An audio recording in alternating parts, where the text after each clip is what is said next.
আসসালামু আলাইকুম। আহসান একাডেমির পক্ষ থেকে আপনাদের স্বাগত জানাচ্ছি কার্টিলেজের উপর এই প্রেজেন্টেশনে থাকছে কার্টিলেজের উপরে জেনারেল অ্যাসপেক্টস নিয়ে আলোচনা, যেখানে জেনারেল অ্যানাটমি এবং জেনারেল হিস্টোলজি থাকবে। ক্যারেক্টারিস্টিক্স এবং ফাংশন ব্যাখ্যা করা হবে। কার্টিলেজকে ক্লাসিফাই করে প্রত্যেকটা ক্লাস টাইপের ডেসক্রিপশন, জেনারেল এবং হিস্টোলজিক্যাল ডেসক্রিপশন এই প্রেজেন্টেশনে থাকছে। আমরা যদি কানেকটিভ টিস্যু ক্লাসিফিকেশনটা খেয়াল করি তাহলে দেখতে পাবো যে কানেকটিভ টিস্যু প্রপার এবং connective tissue with special property আছে। কার্টিলেজটা হচ্ছে এই কানেকটিভ টিস্যু উইথ স্পেশাল প্রপার্টির অধীনে এক ধরনের কানেকটিভ টিস্যু। তাহলে কানেকটিভ টিস্যু স্পেশাল প্রপার্টি যারা আছে তাদের মধ্যেও কার্টিলেজ ইনক্লুডেড।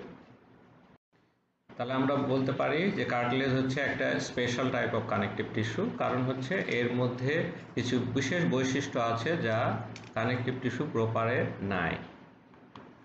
তাহলে এইটা হচ্ছে স্কেলিটাল সিস্টেমের একটা কম্পোনেন্ট পার্ট। স্কেলিটাল সিস্টেম প্রধানত বোনস দিয়ে তৈরি, কিন্তু এই কার্টিলেজও এর অংশ, এবং এই বোনসগুলো বেশিরভাগ বোনস এই কার্টিলেজ মডেলের উপরেই তৈরি হয়ে থাকে।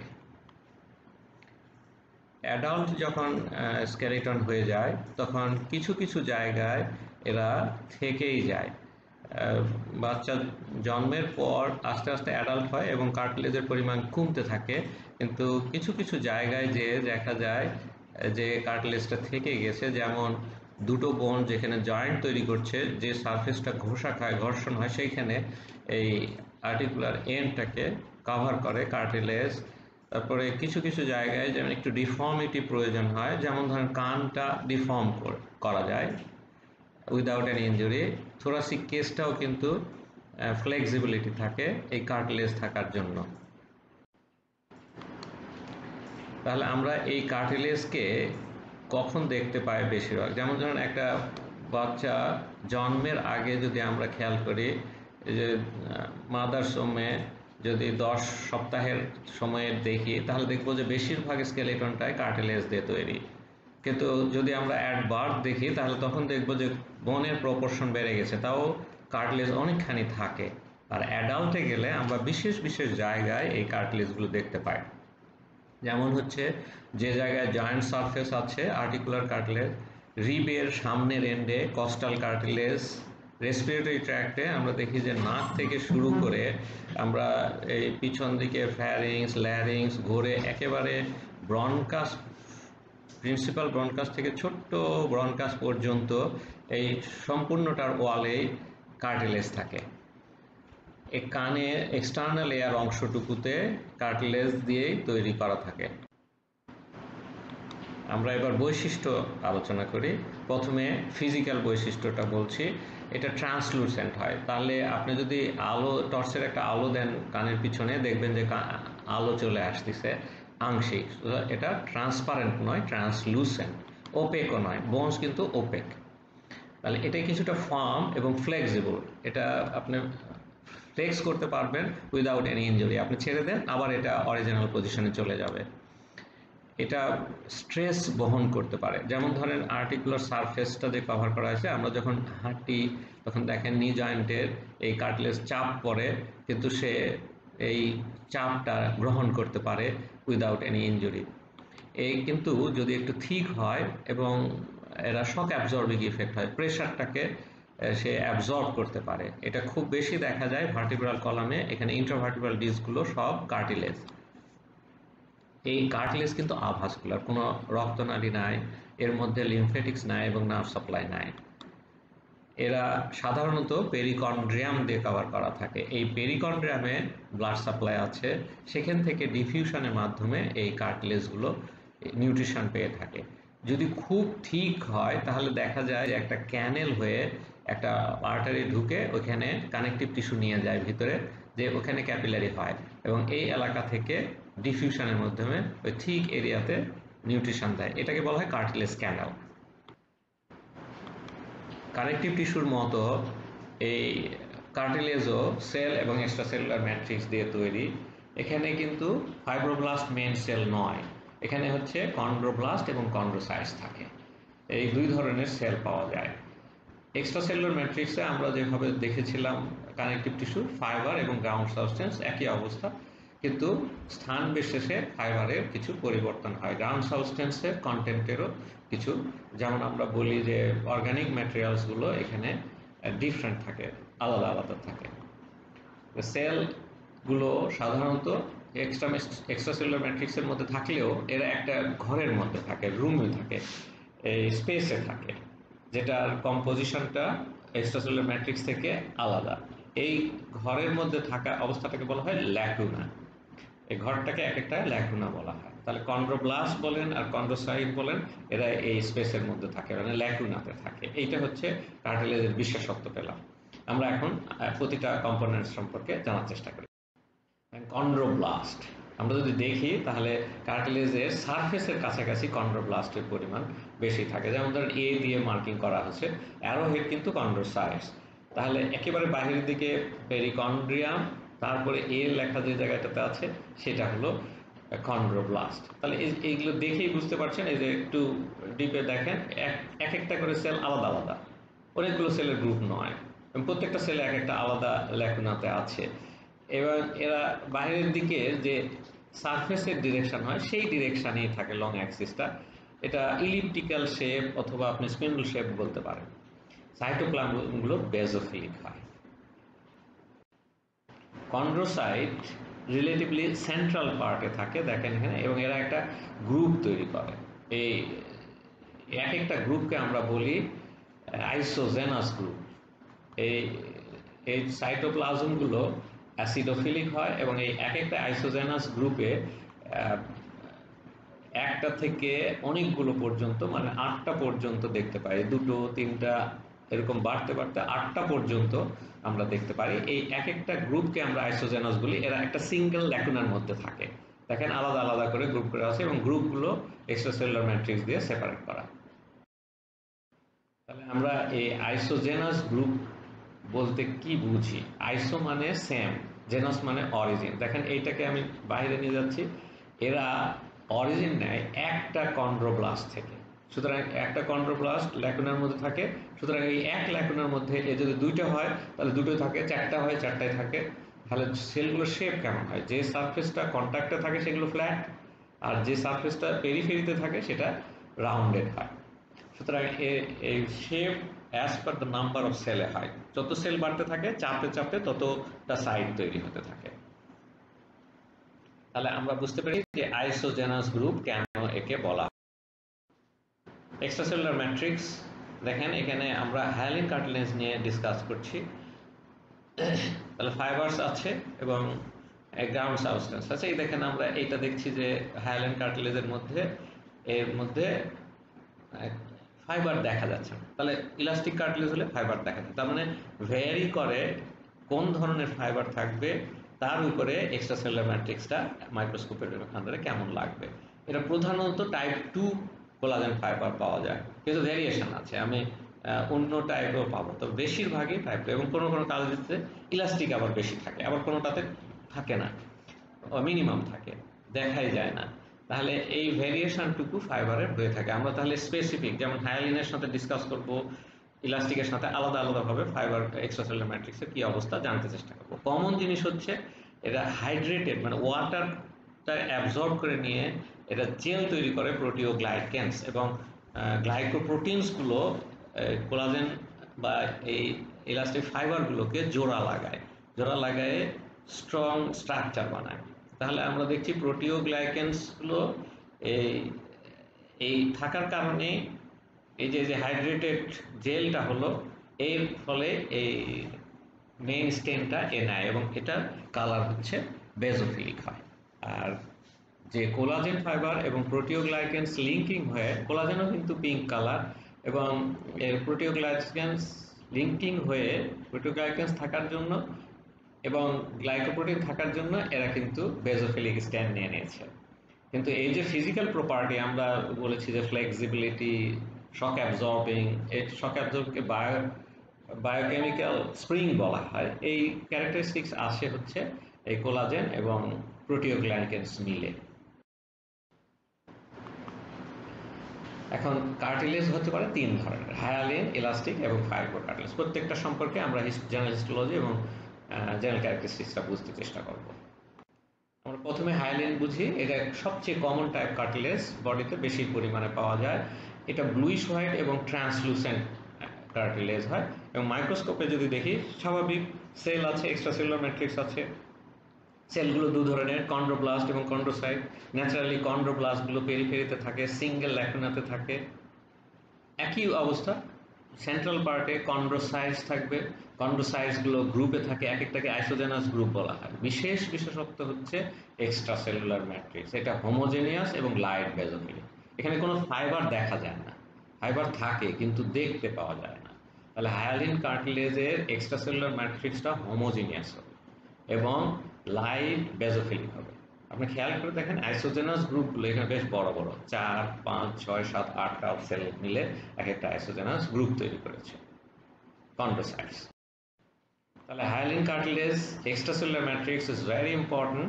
এটা হচ্ছে চেনার জন্য, হায়ালিন কার্টিলেজ চেনার জন্য এটা খুবই গুরুত্ব। এটা হোমোজিনিয়াস, এর মধ্যে টাইপ 2 কোলাজেন ফাইবার থাকে। তাহলে দেখতে পাই না কেন? কোলাজেন ফাইবারগুলোর মাঝে প্রোটিওগ্লাইকেন্স থাকে খুব কনসেন্ট্রেটেড অ্যামাউন্ট। সো ও যে কালারটা নিয়েছে এও একই সমান কালার নেয়, রিফ্র্যাক্টরি ইন্ডেক্স সেম হয়ে যায়, সেজন্য আমরা লাইট মাইক্রোস্কোপে দেখতে পাই না। তার মানে রিফ্র্যাক্টিভ ইন্ডেক্স অফ ফাইবার আর refractive index of ground substance containing this organic material এটা এক সমান। তাহলে গ্রাউন্ড সাবস্টেন্সের মধ্যে যে প্রোটিওগ্লাইকেন্স থাকার কারণে এবং গ্লাইকোপ্রোটিনস থাকার কারণে যে ঘন হয়েছে, আর ফাইবারগুলোর ঘনত্ব সেম হয়ে যায়, ফলে আমরা দেখতে পাই না, বাট ফাইবার কিন্তু থাকে।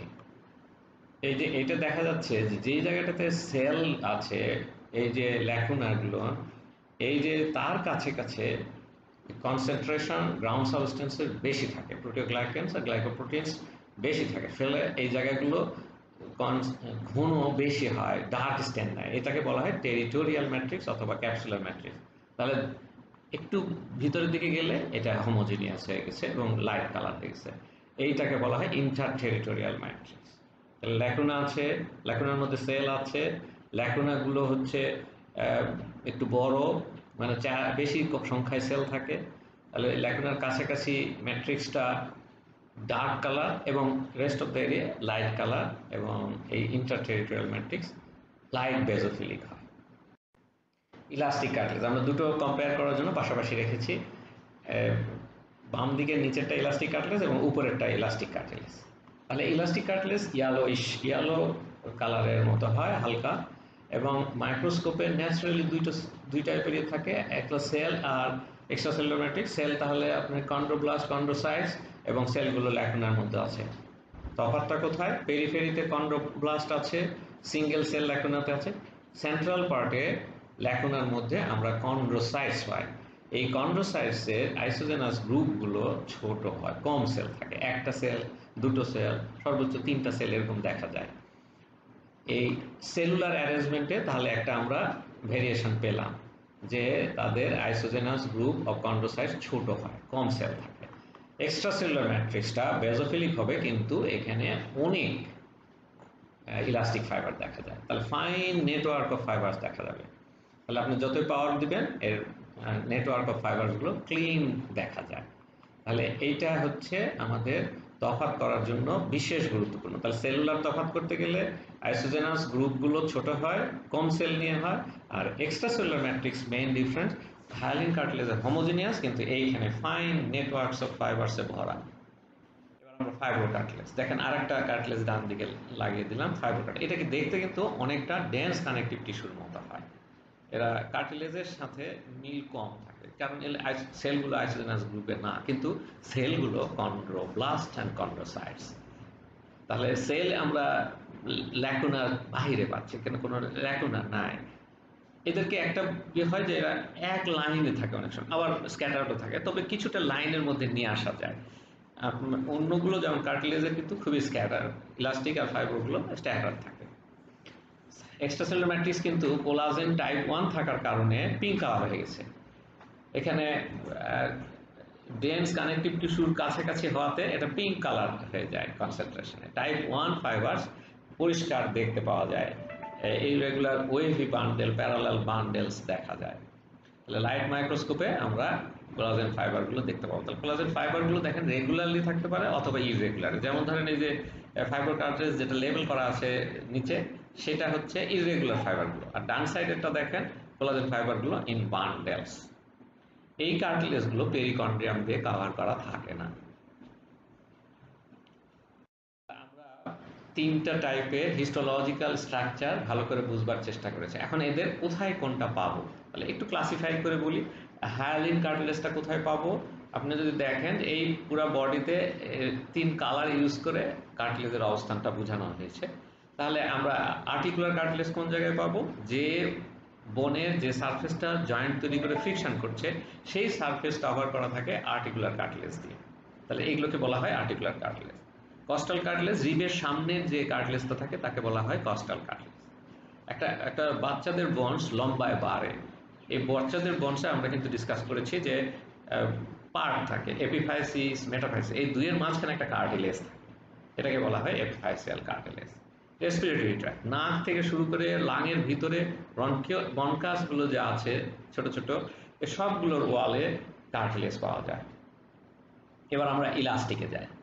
কানের কার্টিলেজ ইলাস্টিক, এপিগ্লোটিস যেটা রেসপিরেটরি ট্র্যাক্টে আছে এটা ইলাস্টিক, ইস্টাশিয়ান টিউব যেটা মিডল এয়ারকে ন্যাজোফেরিংসের সাথে কানেক্ট করে, তার গায়ে ইলাস্টিক কার্টিলেজ থাকে।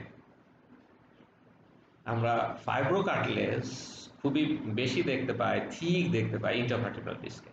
আপনি দেখেন এই যে ভার্টিব্রাল কলামের প্রত্যেকটা ভার্টিব্রাল বডির দুই পাশে ইন্টারভার্টিব্রাল ডিস্ক থাকে, এরা দারুণভাবে শক অ্যাবজর্বিং হেল্প করে, বেশ ঠিক, এটাকে বলা হয় ইন্টারভার্টিব্রাল ডিস্ক।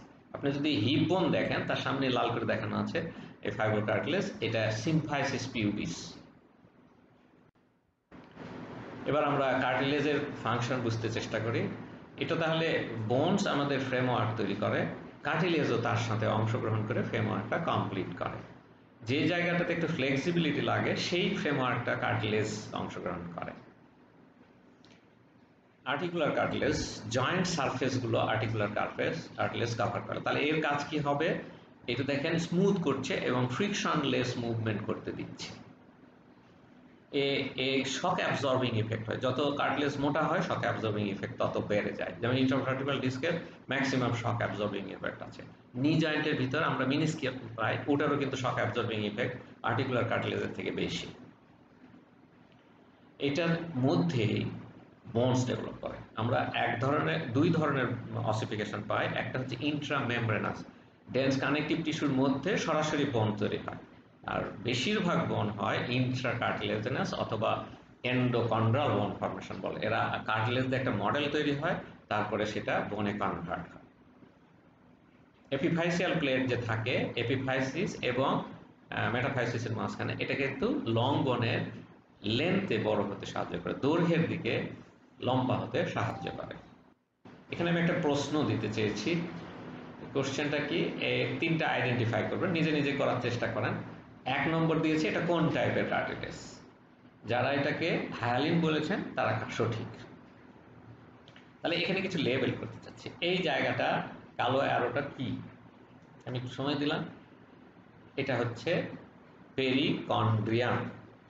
এবার আমরা দ্বিতীয় দেখেন লাল অ্যারো দিয়েছি। অ্যারো হেডটা কোথায় আছে? একটা আইসোজেনাস গ্রুপ অফ কন্ড্রোসাইট আছে। এবার দ্বিতীয় ব্ল্যাকটা দেখেন, এটা একটা ইলিপ্টিক্যাল সেল, সো এটা কন্ড্রোব্লাস্ট, যেটা সারফেসের কাছে আছে। এবার 2 নম্বর কার্টিলেজ, এটা হচ্ছে ইলাস্টিক কার্টিলেজ। কেন? এই দেখেন এক্সট্রাসেলুলার ম্যাট্রিক্স দেখেন গ্রিন দিয়ে দেখানো আছে। এক্সট্রাসেলুলার ম্যাট্রিক্স হোমোজিনিয়াসও নয়, কোলাজেন ফাইবারও নাই, fine network of elastic fibre আছে। কোলাজেন ফাইবার হয় পিঙ্ক, আর ইলাস্টিক ফাইবার বেশ ডার্ক হয়, নেটওয়ার্ক তৈরি করে, জালের মতো তৈরি করে। তাহলে এটা আমরা বুঝতে পারছি লাইট মাইক্রোস্কোপে যে এটা নেটওয়ার্ক এবং ইলাস্টিক। সো আইসোজেনাস গ্রুপের দিকে খেয়াল করেন, মাত্র 2টো সেলে একটা আইসোজেনাস গ্রুপ হয়েছে। তাহলে 2টো 3টা একটা সেলেই এক একটা গ্রুপ হয়েছে। তাহলে হায়ালিন কার্টিলেজের থেকে সেলুলার ক্যারেক্টারিস্টিক্স এবং extra cellular matrix characteristics totally আলাদা এবং সহজেই চেনা যায়। উপরে 3 নম্বরটা ন্যাচারালি এখন বুঝতেই পারছেন ওটা ফাইবার কার্টিলেজ। সেলগুলো দেখেন রোতে আছে, এক লাইন আছে, খুব বেশি আলাদা করা যাচ্ছে না, ল্যাকুনার মধ্যে নাই। মাঝখানে দেখেন এক্সট্রাসেলুলার ম্যাট্রিক্সে ফাইবার চেনা যাচ্ছে। এই দেখেন ব্লুইশ কালার অ্যারোতে দেখানো হয়েছে বান্ডেল অফ ফাইবার, দেখেন হালকা কালার এবং পিঙ্ক কালার। এই পিঙ্ক কালারগুলো bundle of collagen type 1 fibres. তাহলে আমরা 3 ধরনের কার্টিলেজ সুন্দর আইডেন্টিফাই করতে পারছি মাইক্রোস্কোপের আন্ডারে এবং বিভিন্ন জায়গাগুলো চিনতে পারছি। ধন্যবাদ এই প্রেজেন্টেশনে আমার সাথে থাকার জন্য।